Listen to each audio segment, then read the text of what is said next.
दोस्तों, चाहे आप 100 सालों तक की लंबी जिंदगी जी लो, लेकिन आपको जो सबसे ज्यादा समय याद रहेगा या आपने जिस दौर में खुलकर जिंदगी जी होगी वो दौर होगा बचपन का।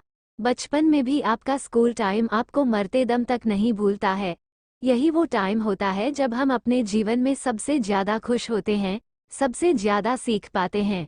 जिंदगी की ज्यादातर बड़ी सीखें हमें इसी स्कूल टाइम के दौरान मिलती है। आज की कहानी भी इसी दौर पर आधारित है। धीरेन का रिजल्ट उसके हाथों में था। क्लास में अव्वल आने के लिए जितने मार्क्स चाहिए उतने उसको मिले थे, लेकिन उसके चेहरे से वह खुशी गायब थी जो अव्वल आने पर होती है। उसे समझ में नहीं आ रहा था आर्यन को हराने के बावजूद वो खुश क्यों नहीं हो पा रहा है। आखिर यही तो वह चाहता था।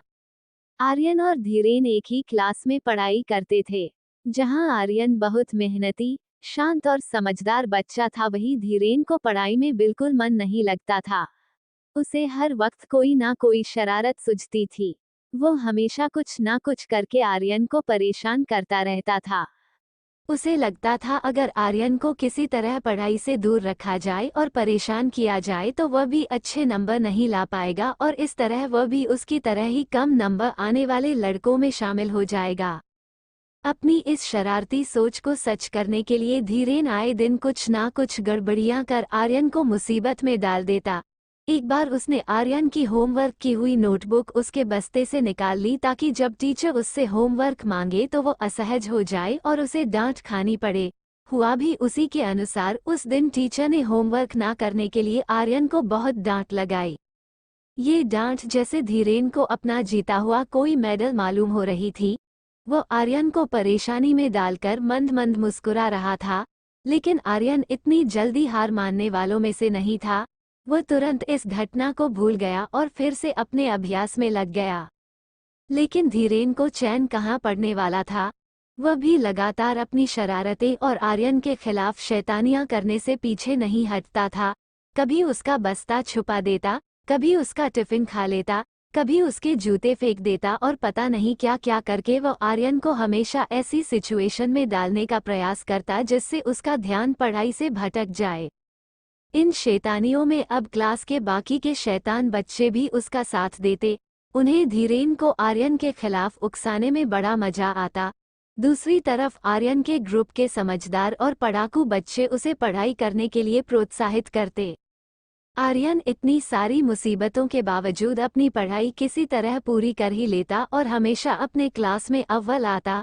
धीरेन के मन में पढ़ाई ना कर पाने के कारण और आर्यन के हमेशा अच्छे नंबर आने के कारण हीन भावना बढ़ने लगी थी। वो कुछ भी करके आर्यन को हराना चाहता था, पीछे छोड़ना चाहता था। जल्द ही परीक्षा का समय आ गया। धीरेन के बदमाश दोस्तों में से एक ने उसे परीक्षा में पूछा जाने वाला पेपर लाकर दिया।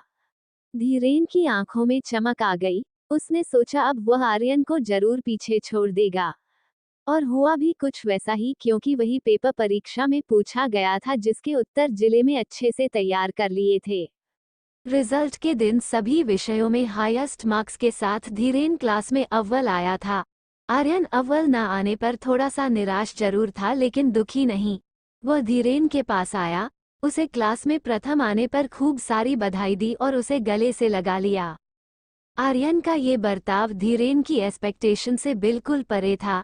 हमेशा आर्यन को परेशान करने के बाद और हमेशा उसका बुरा सोचने के बाद भी आर्यन ने जब उसे गले से लगाया और उसे बधाई दी, तब आर्यन की अच्छाइयों ने धीरेन के जमीर को पूरी तरह से झकझोर दिया।